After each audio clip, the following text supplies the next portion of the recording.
Let's clear up a few real estate myths. One of them is that you need 20% down to purchase a home. Well, that is really just not true.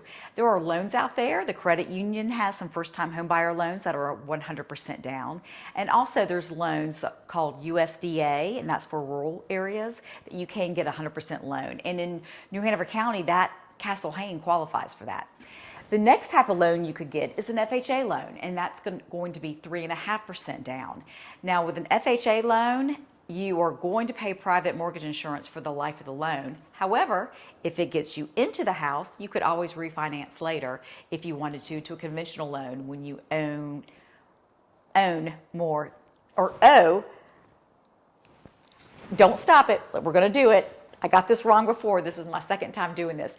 Once you have 20% equity in a house, if you have a conventional loan, the bank will drop off that mortgage insurance. That's what I've been trying to get out.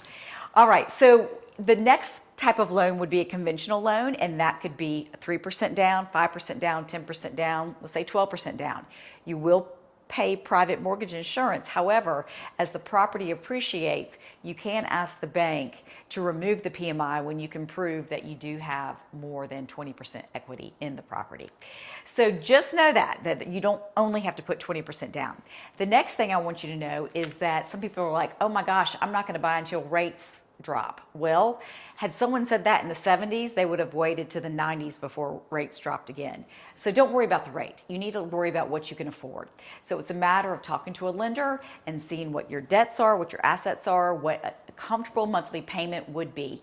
Typically, it's going to be 25 to 30% of your income. I've talked about this in the past, but it's just one of those good reminders. The next thing is, when's the best time to buy a house? You know, most people say it's the spring market. Well, the truth is the spring market is the best 100 days of the year. However, that doesn't mean there's not fantastic inventory other times of the year. The spring market's going to bring the most competition. So you're going to have more buyers in the market. So that makes it maybe a little bit more challenging. So anyway, just to know there's so many possibilities, and don't believe everything you hear. Call a real estate professional and let's walk you through the best process for you to buy a home.